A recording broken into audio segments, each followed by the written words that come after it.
Welcome to Story Horizon. I'm the storyteller, here to help you drift into a peaceful sleep tonight. Before we begin, take a moment to like the video and subscribe to the channel for more soothing stories. And let us know in the comments where you're tuning in from. Now, settle in, take a deep breath, and let yourself relax. Let's begin our journey. Story 1. The story I'm about to tell you begins with a phone call. It was one of those phone calls that stops you in your tracks, that makes you drop the grocery bag right there on the sidewalk, that makes you forget about everything else. My dad's voice was rougher than usual, as if gravel had settled at the bottom of his throat. "You should come home, Marcus. He doesn't have much time." I hadn't spoken to my father in over 7 years, and now here he was, asking me to come back home, to see the man who hadn't been a father to me in years. Maybe he never really was. See, my dad and I, we never saw eye to eye. We had different definitions of love, of respect, of what it meant to be a family. Growing up, I learned quickly to keep my guard up around him. He had this way of picking you apart with a look, finding every flaw, every failure. I swore, the day I moved out at 18, that I'd never go back. I'd become my own man, my own person, without his judgment hanging over me like a dark cloud. But here I was, 32 years old, standing on my father's porch, staring at the chipped paint and the rusted wind chimes that hadn't made a sound in years. The house looked smaller than I remembered, as if it had aged right along with him. I took a deep breath, reminding myself why I was there. Not for him, I told myself, but for me, to settle things, to close the door on this chapter of my life. My dad was lying in his recliner when I walked in, a hollowed-out version of the man I once feared. He'd lost weight, his skin stretched tight over his bones, his hair gone white and wispy. His eyes, though, they were still the same, piercing, like they could see right through me. He didn't smile when he saw me, just nodded, a slight tilt of his head, as if we were two strangers meeting for the first time. We exchanged small talk for a few minutes, the kind you have with distant relatives you barely know, the kind that skirts around anything real. I wanted to ask him why he'd never called, why he'd let things get so bad between us, but the words felt too big, too heavy. Instead, I just sat there, watching him. The silence stretched between us, thick and suffocating. Eventually, he broke it. "You look like your mother," he said quietly, almost to himself. I flinched, caught off guard. My mother had been the glue in our family, the warmth that held us together. When she passed, it was like the sun had gone out, and all that was left was this cold, unforgiving man. I wanted to tell him that he'd never been enough, that he'd failed both of us, but I bit my tongue. That night, I couldn't sleep. Memories flooded my mind, memories I'd buried deep, hoping they'd never resurface. The way he'd sit silently at the dinner table, his face a mask of disappointment. The countless times he'd tell me to man up whenever I tried to open up to him. The anger I felt whenever I heard his voice, that low, controlled tone that never wavered, never softened. The next morning, I found myself in the kitchen, brewing coffee, just like I used to when I lived here. The smell filled the house, warm and comforting, and for a brief moment, I felt like a kid again.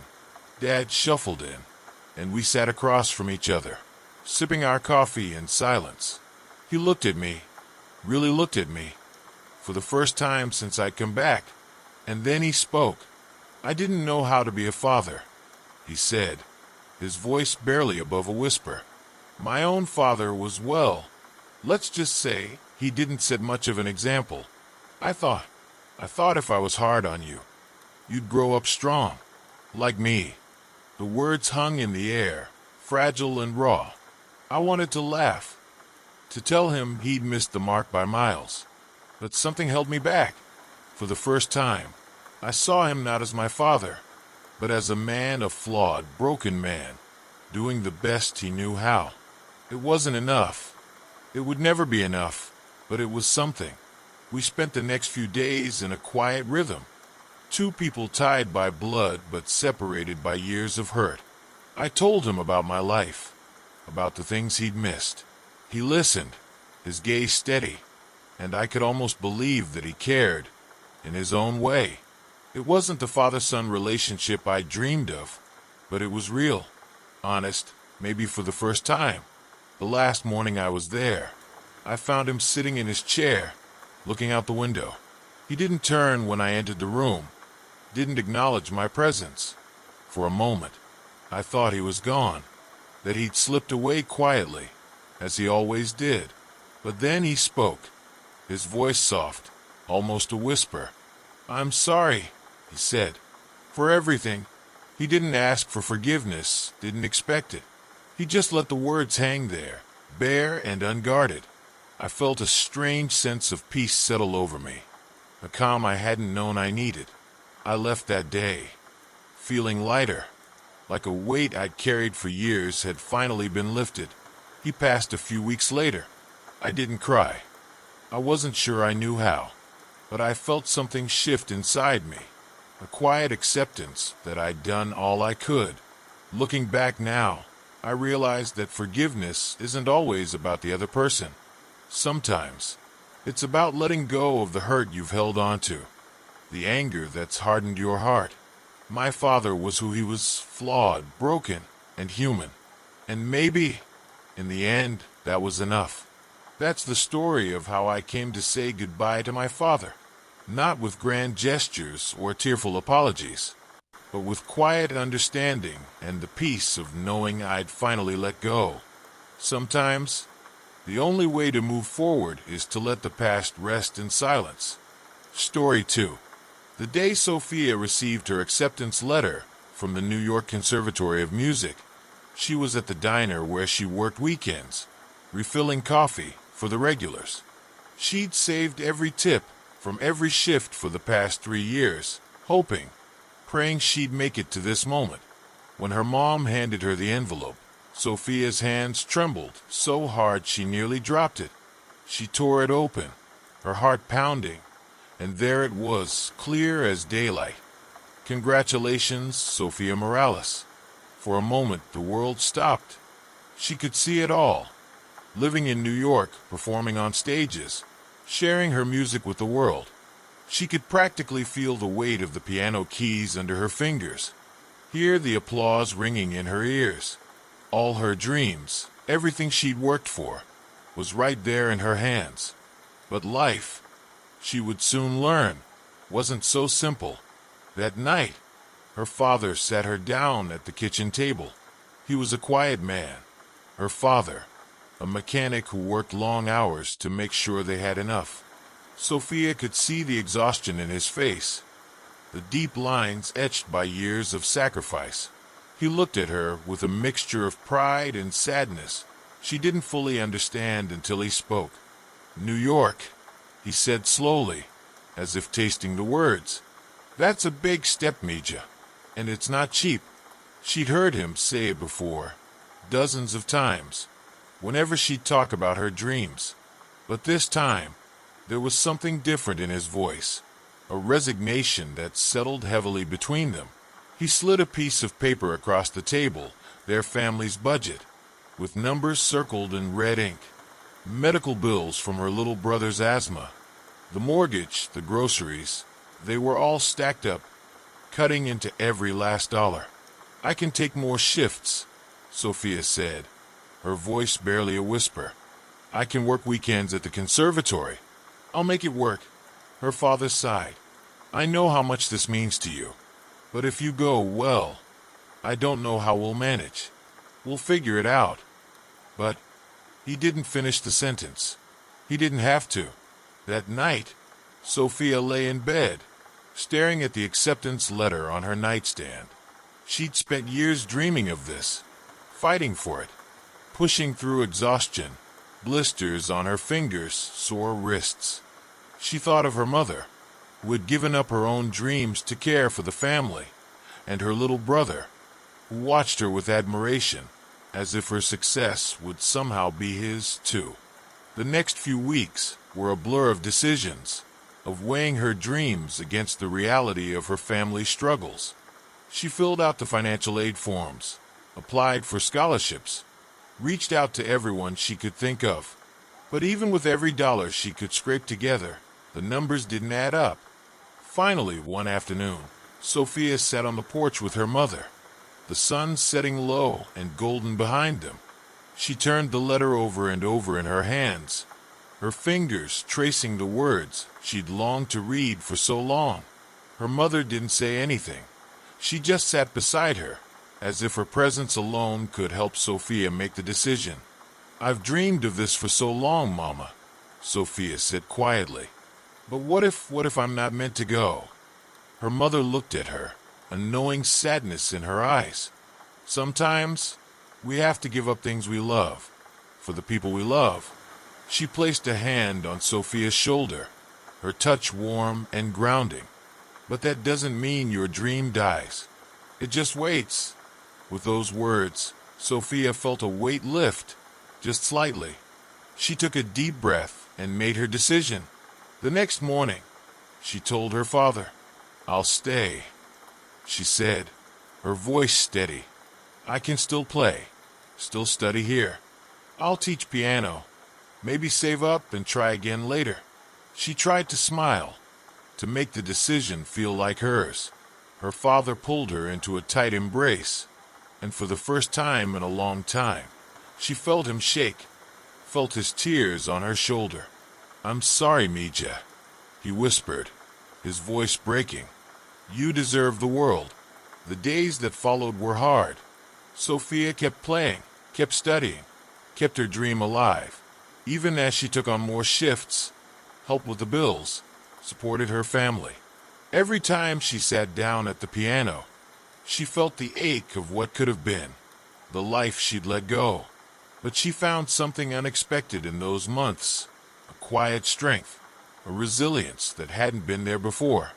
She taught her little brother to play, watching his eyes light up as his fingers found the keys. She saved a little, week by week, holding on to the hope that maybe one day she'd get another chance. Years passed. Sophia grew, became a teacher, a mentor to young musicians in her community. She never made it to New York, never played on grand stages, but her dream had taken root in a different way. She saw it in the faces of her students, in the lives she touched.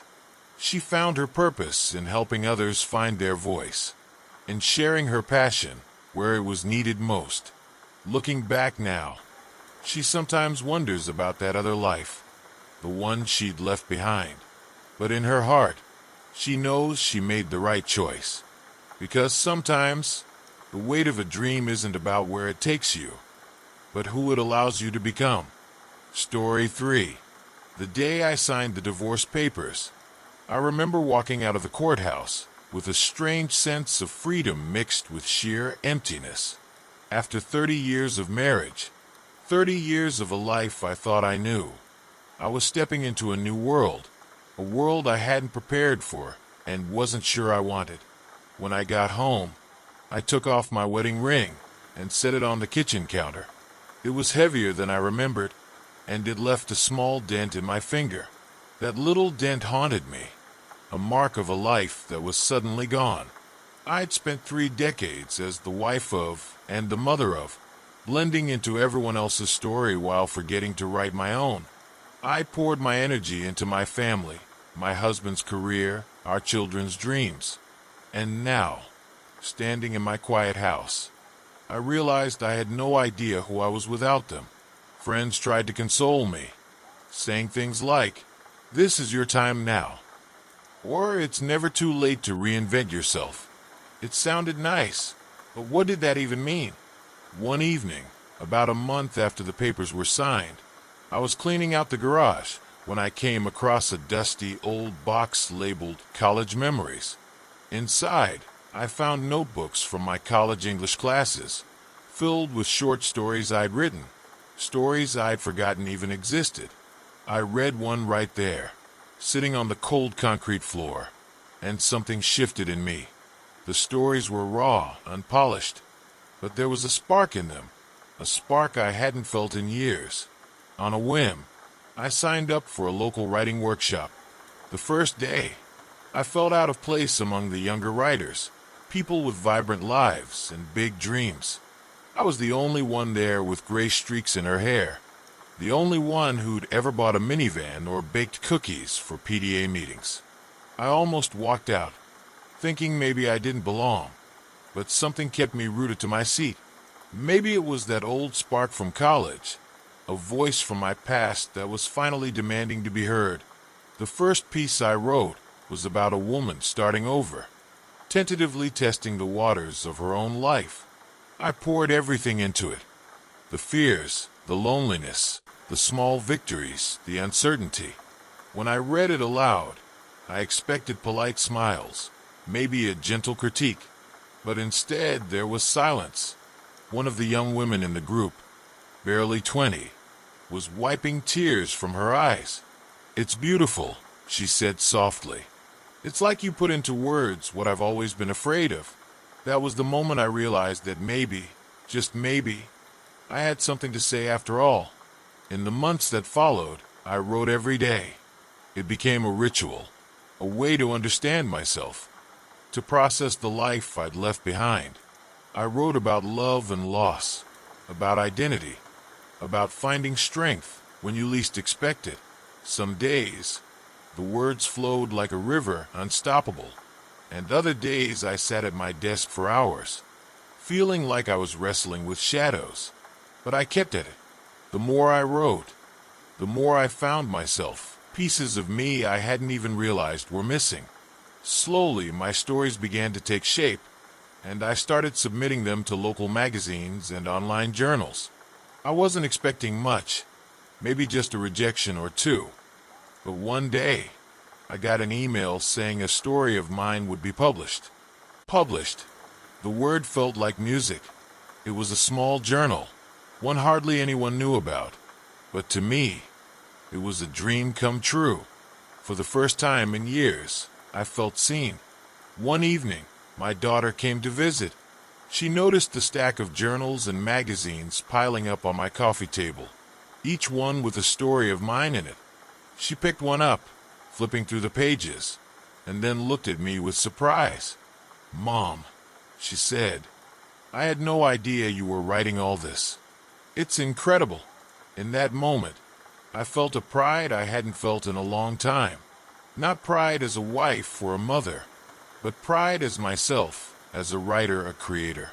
It was like finding a piece of myself that had been buried for years, waiting patiently for me to rediscover it. Now, when I look back on that time, I see it as a kind of rebirth.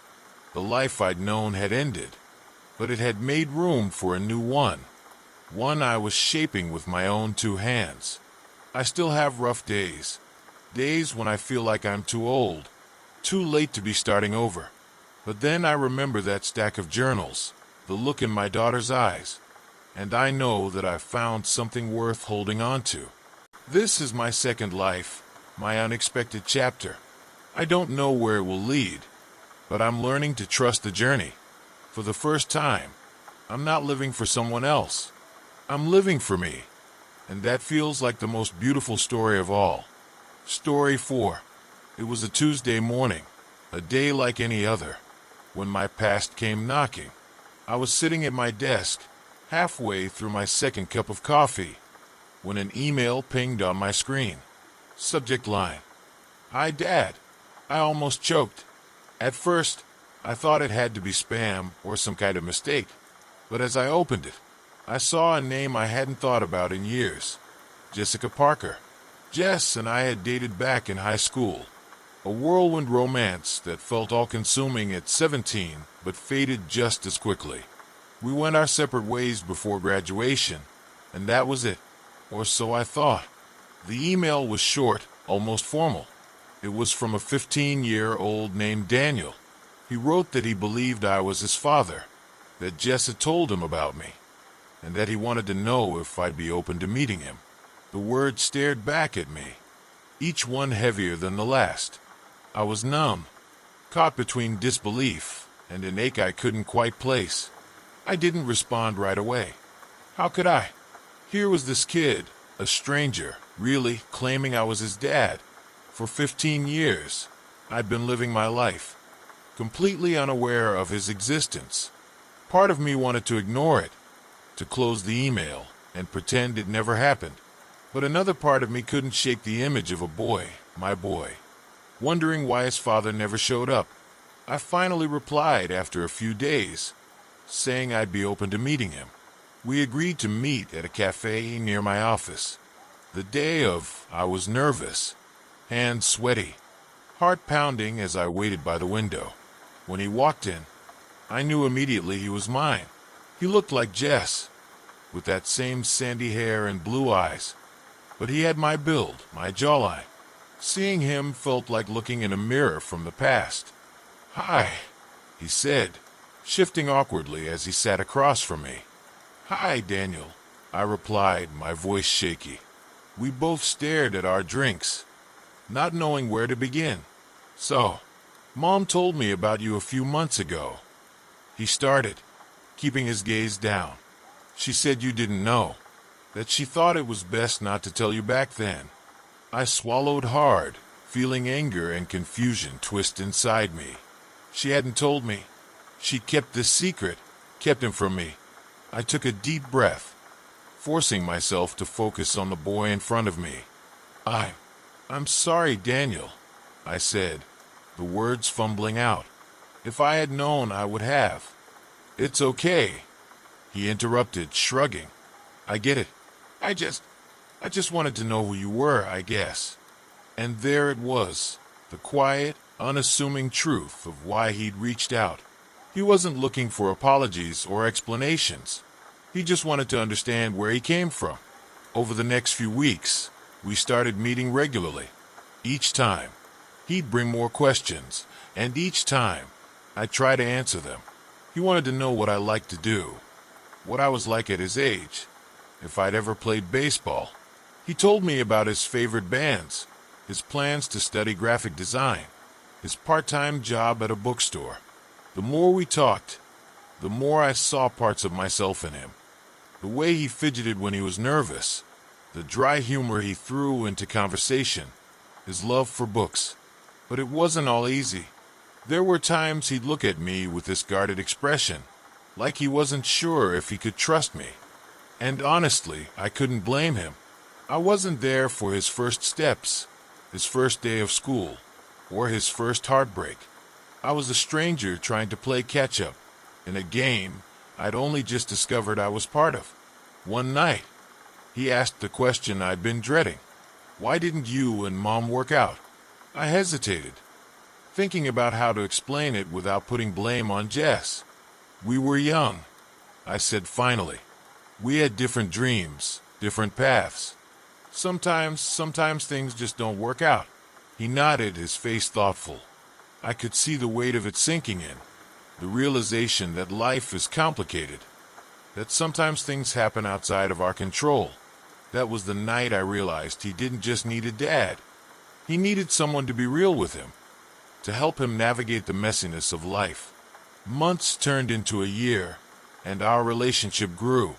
I introduced him to his grandparents, who were overjoyed to meet him, and he even spent a few weekends at my place, getting a taste of life with a father who was learning on the go. I taught him how to drive, how to shave, even tried to give him advice on girls, which he found more amusing than helpful. Looking back, I can't say I got everything right. I stumbled a lot, questioned myself constantly. But with every laugh, every deep conversation, every awkward hug, I felt something I hadn't expected, a love so deep it took my breath away. Now, when people ask if I have kids, I smile and say, "Yeah, I have a son." It took me 15 years to meet him, but that time isn't what matters. What matters is the life we're building now, the connection we've found against all odds. Sometimes the people we abandon, or who abandon us, have a way of coming back. And when they do, we get a second chance, a chance to do it right. Story 5. It's funny how land can tear a family apart. One moment, your kids playing tag in the fields, and the next, your grown men fighting over who gets to keep it, or, in my brother's case, who gets to sell it. For as long as I can remember, the family land had been our place. Acres of sprawling green, dense trees lining the back, and a creek that ran clear and cold all year round. My brother Adam and I spent our summers there, building forts, fishing, even helping our dad with the farm work. To me, that land was more than just property. It was home. But to Adam, well, he saw things differently. When our father passed away, he left the land to both of us, probably thinking we'd figure it out. But the split only seemed to put more distance between us. Adam went to law school, and I stayed behind, eventually taking over the work Dad had left. Adam visited now and then, but he was more interested in his life in the city, the hustle and noise, than the quiet and slow pace out here. So when he brought up selling the land, I shouldn't have been surprised. He called one morning, out of the blue, and started talking about opportunities and real estate value like he was pitching a business deal. I couldn't believe it. Sell the land? The same land where we'd grown up, where Mom and Dad had built their life. It felt like a slap in the face. "Evan, you're not thinking straight," he said, calm and detached. "We could split the money. You could pay off your loans, maybe even retire early. That land isn't just about money." I shot back, my voice shaking. "It's our family's legacy. It's all we have left of Mom and Dad." "You're being sentimental," he replied, his tone as cold as a winter frost. "That land's just sitting there. Think about what we could do with the money." And there it was, the divide that had always been there, just hidden beneath the surface. Adam saw the land as an asset, a commodity, while I saw it as a part of us, something that connected us to our past. I tried to make him see it, tried to remind him of all the summers we'd spent there, but he didn't want to hear it. The arguments grew more heated, and soon, we weren't just fighting about the land. We were dredging up old wounds, throwing accusations that had nothing to do with dirt or property lines. I told him he'd abandoned the family, left me to deal with everything while he chased his dreams in the city. He fired back, saying I'd always resented him for leaving, that I was the one who wanted to be stuck in the past. "You don't get it, Adam," I said, my voice cracking. "You've always had one foot out the door. But for me, this is it. This is my life. And maybe that's the problem, Evan," he snapped. "Maybe you don't know how to move on." After that, we didn't speak for weeks. I went to bed every night with a knot in my stomach, torn between anger and sadness. Losing the land felt like losing a part of myself, but losing Adam, really losing him, wasn't something I prepared for. One evening, I went out to the creek, just like we used to. The water flowed quietly, and the trees whispered in the wind. I thought of all the times we'd raced each other down the path, the times we'd stayed up late, lying in the grass, talking about what we wanted to be when we grew up. I couldn't shake the thought that if we sold this land, we'd be selling a piece of our history, a piece of us. In a last-ditch effort, I invited Adam to meet me there, hoping maybe being on the land would remind him of what it meant to us. He showed up, reluctantly, looking out of place in his pressed shirt and polished shoes. "Look around, Adam," I said, waving my hand over the land stretching out before us. "This is where we grew up. Doesn't it mean anything to you?" He was quiet for a while, just staring at the creek, his expression unreadable. And then, almost as if he were speaking to himself, he said, "You know, I never hated this place. I wanted more. I didn't want to end up like Dad, tied to one place, working himself to the bone." I took a deep breath, trying to understand. "But you don't have to live here to keep it, Adam. You don't have to be like Dad. Just let's keep it for us, for our kids someday. Let's let it be part of us." We stood there in silence, the weight of our words hanging in the air. Finally, he nodded slowly, and I felt the tension ease. It wasn't a victory, not exactly, but it was something, a moment of understanding, a shared memory that was still alive between us. Adam agreed to hold off on selling, and in the months that followed, we talked more often. He came down to visit a few weekends, and we worked on the land together, mending fences, fixing up the old barn. It wasn't perfect, and we still had our differences, but for the first time in years, it felt like we were brothers again, not just two men divided by ideals. Sometimes, when I walk the land now, I think about that time and realize that the land wasn't what really mattered. It was us. It was finding our way back to each other, understanding that no matter how different we'd become, this land would always be the place where we began, where we'd always be brothers. Story 6. I found my mother's journals the day after her funeral, buried in a dusty box in the back of her closet. I hadn't been looking for them. I was just clearing out her things, sorting through clothes and letters and little keepsakes she'd kept over the years. But when I opened that box and saw the stack of worn notebooks, each one filled with her neat, looping handwriting, I felt as if she were right there beside me. I always knew Mom had secrets, parts of herself she kept hidden. She was a warm, loving person, the kind of mom who was always there with a cup of tea and open arms. But there was a sadness in her, too, a shadow in her eyes that I could never quite understand. As I got older, I stopped trying to ask her about it. She'd smile, brush it off, tell me not to worry. Some things, she'd say, aren't meant to be shared. But now, as I sat cross-legged on her bedroom floor, holding her journals in my hands, I realized she had shared them, just not with me, not directly.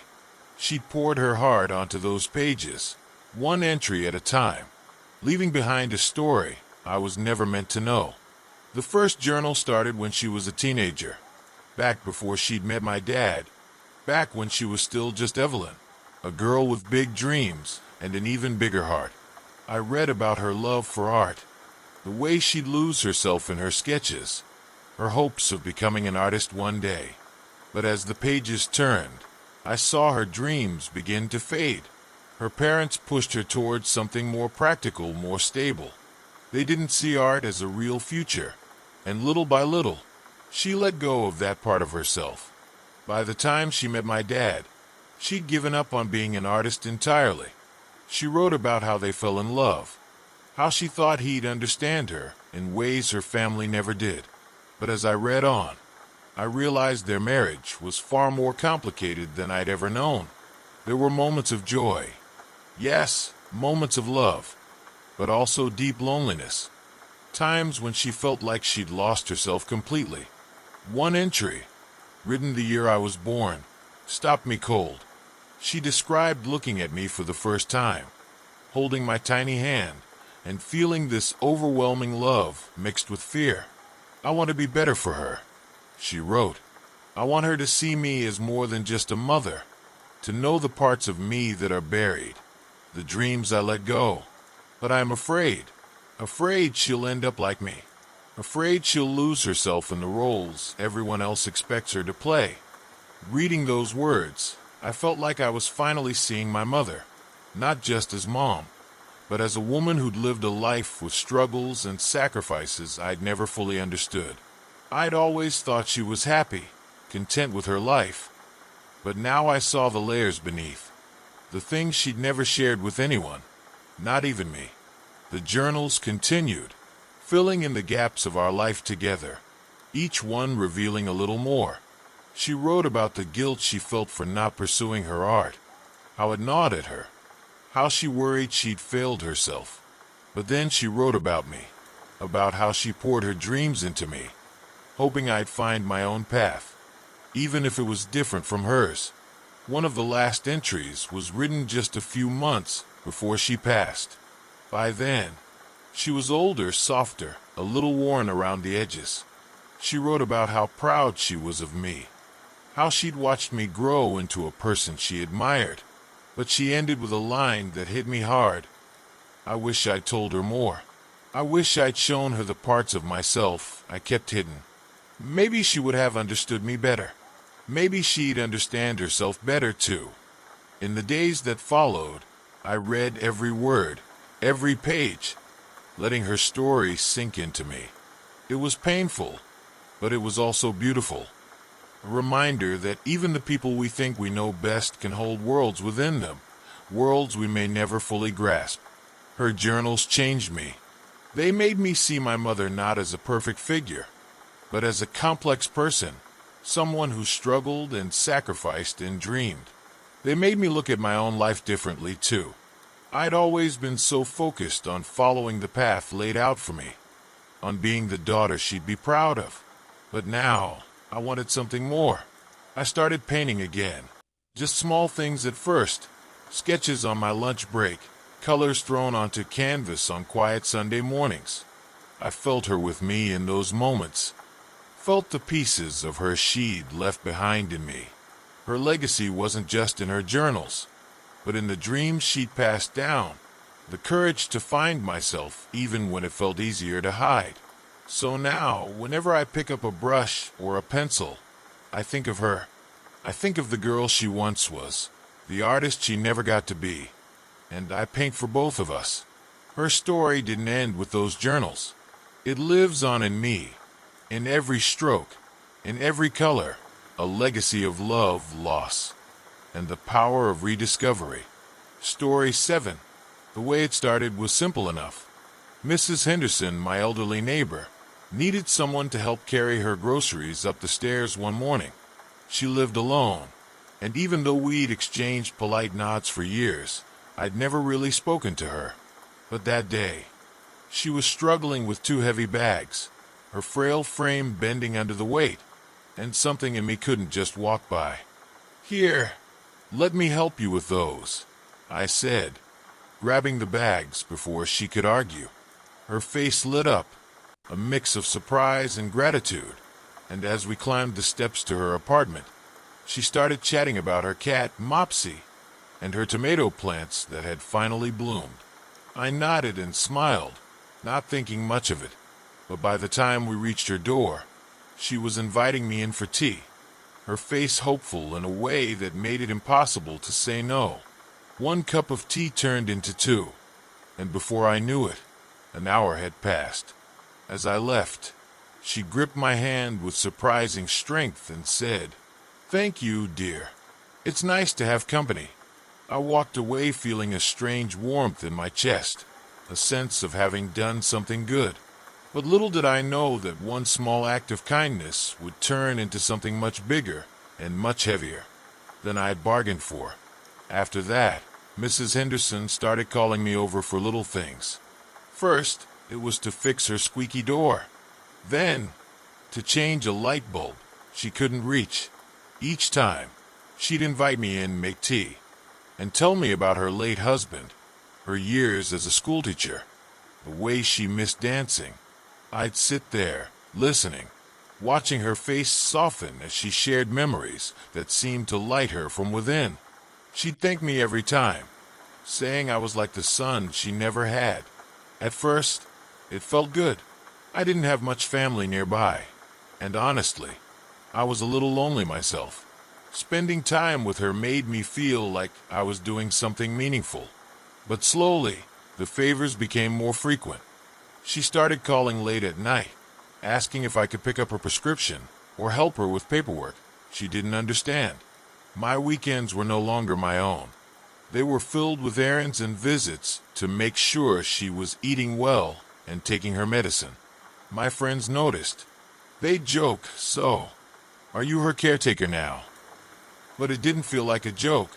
My job was demanding, and I barely had time for myself, let alone the constant requests that seemed to pile up. And yet, every time I thought about saying no, I'd see her face, that hopeful look, the way she'd thank me like I was some kind of hero. How could I turn my back on that? Then, one Friday night, I missed an important meeting because Mrs. Henderson had fallen. I found her on the floor, frightened and frail, and I spent hours with her, calming her down and making sure she was okay. By the time I got home, I was exhausted, and I could feel the resentment building, like a weight pressing on my chest. How had I become this involved? Why did it feel like my life was no longer mine? The breaking point came a few weeks later. I was supposed to meet friends for dinner, something I hadn't done in months. But just as I was leaving, Mrs. Henderson called. Her voice panicked. Mopsy, her cat, had somehow gotten stuck under the bed, and she couldn't reach him. I hesitated, staring at my reflection in the mirror, a part of me desperate to ignore the call. But the guilt was immediate, so sharp it made my stomach twist. I canceled my plans, went to her apartment, and freed the cat, who gave me an unimpressed look as he darted out from under the bed. That night, as she thanked me once again, I finally spoke up. Mrs. Henderson, I don't know how to say this, but I can't keep doing this. I want to help, but it's becoming too much. Her face fell, and I felt like the worst person alive. She looked down, her hands trembling slightly as she fiddled with the teacup. I understand, she whispered. I get lonely. I didn't mean to be a burden. Those words hit me like a punch to the gut. Here was this woman living alone, with no family to look after her, and all she'd wanted was a bit of company, a little kindness. And somehow, in trying to help, I'd let it turn into something bigger, something that had drained me instead of uplifting me. In the days that followed, I found a balance. I still checked in on her, still helped when I could, but I set boundaries. I helped her connect with a local community group that offered support for seniors, so she had others she could call on. And slowly, I saw a change in both of us. She made new friends, and I found time for myself again. Time to live my own life without the weight of resentment. Looking back, I realized that kindness can be a burden. Yes, but only if you forget to take care of yourself in the process. Helping Mrs. Henderson taught me that compassion has to be balanced. It can't be given out of guilt or obligation, or it loses its meaning. Now, when I visit her, it's because I want to, because I enjoy our conversations and care about her well-being. And in those moments, the weight of kindness becomes something much lighter, something that fills rather than drains. Story 8. It started gradually, so slowly I almost didn't notice. One day, my daughter Emma was a chatterbox, telling me every detail about her day, her friends, her dreams. And then, somewhere along the way, she grew quieter, more reserved. At first, I thought it was just a phase, a normal part of growing up, but then it felt like she was slipping away, like I was watching her drift off to a place I couldn't reach. The late nights were the first thing I noticed. Emma, who used to go to bed early with a book, suddenly started staying out late, coming home past midnight with vague explanations that never quite added up. When I asked her where she'd been, she'd shrug and mumble, just with friends, or, nowhere, Mom, don't worry. But her face had that guarded look, and her eyes wouldn't meet mine. And then there were the new friends. They were different from the kids she used to hang out with, louder, flashier, with a sense of rebellion that clung to them like smoke. I met a few of them when they dropped her off once. They barely acknowledged me, and Emma introduced me like I was just someone she happened to live with. I barely recognized her in that moment, and it scared me. One night, I waited up for her. It was past 1 a.m. when I heard her key in the lock. She tried to slip past me in the dark, but I stopped her, flipping on the light. She squinted, caught off guard, and I could see the heavy makeup, the faint smell of cigarettes on her clothes. She was barely 17, but in that moment, she looked like a stranger. Emma, where were you? I asked, trying to keep my voice steady. She just shrugged, her face blank. Out. Out where? It's a school night. You can't just disappear like this. She rolled her eyes. the exasperation clear on her face. "Mom, you're overreacting." "I'm fine." But she wasn't fine. I could see it in the way her shoulders slumped, in the tired look in her eyes. She was slipping into something I couldn't understand, and no matter how many times I tried to reach her, she seemed to pull further away. I wanted to believe it was just a phase, that she'd come back to me when she was ready. But one evening, I got a call from her school. She'd missed several days without my knowing, and her grades had dropped. When I confronted her, she just brushed it off, saying school didn't matter, that it was all pointless.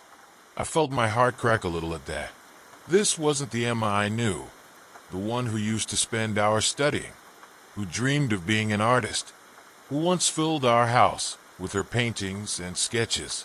I started feeling helpless, torn between giving her space and desperately wanting to pull her close, to protect her from whatever was pulling her down. I didn't know how to bridge the distance, didn't know how to ask her what was really going on.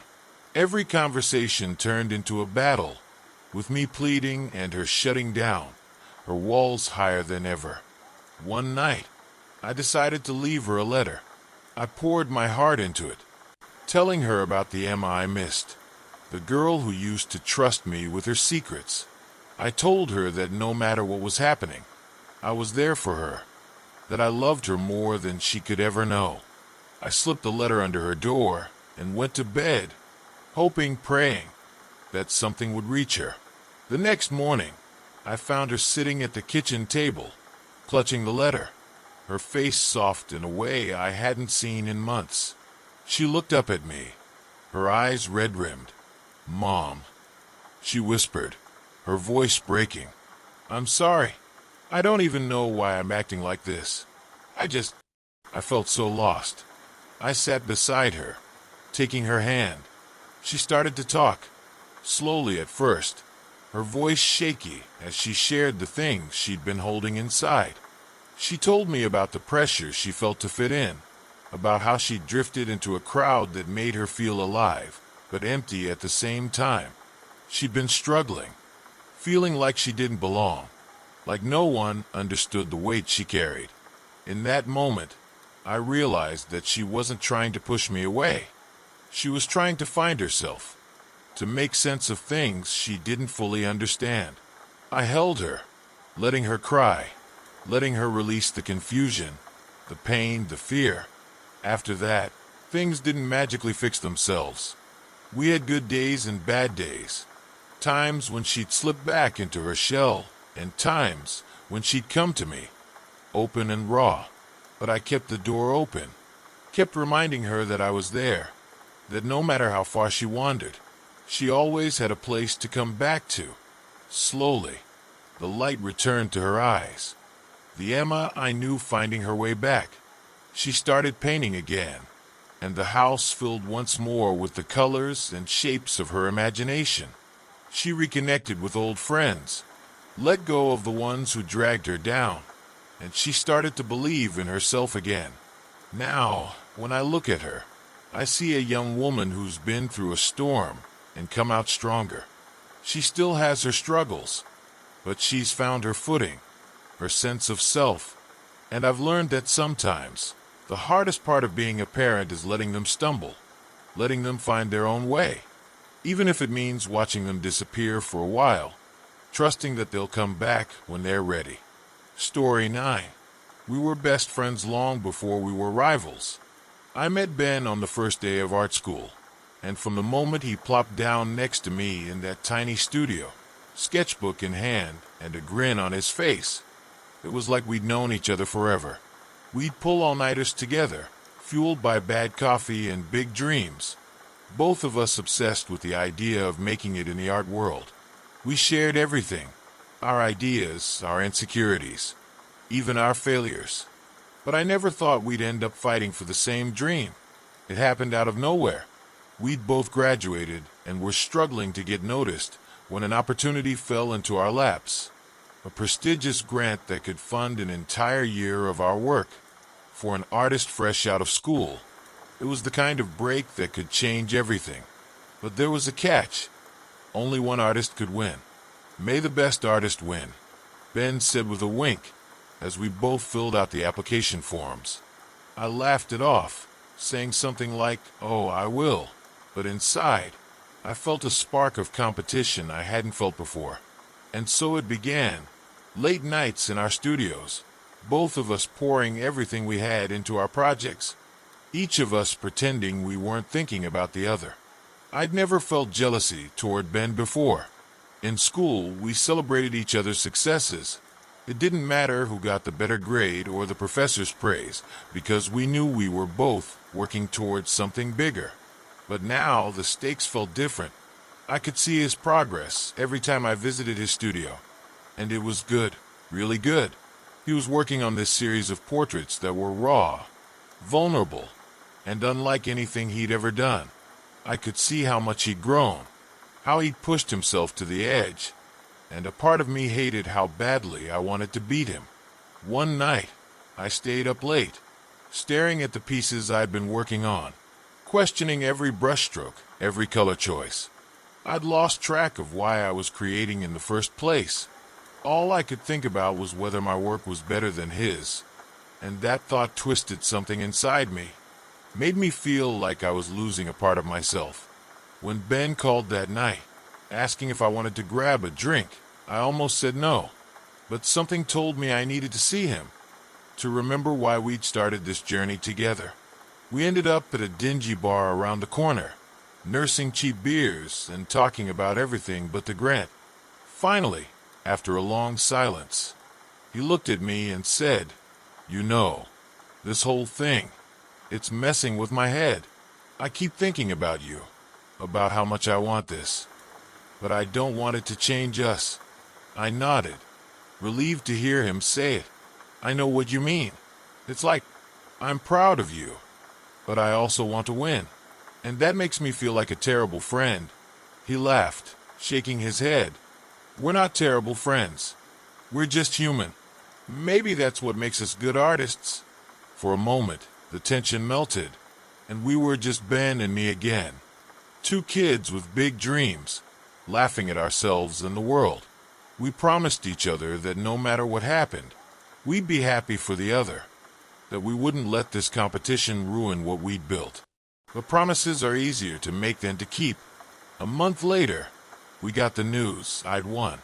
When I read the email, my heart was pounding, a mix of exhilaration and guilt. I wanted to call Ben, to tell him that it didn't mean anything, that we were still in this together. But when I did, I could hear the hurt in his voice, the bitterness he was trying and failing to hide. "Congrats," he said, forcing a laugh. "Guess the best artist really did win." After that, things changed. Ben drifted away, canceling plans, barely responding to my messages. I kept telling myself he just needed time, that he'd come around.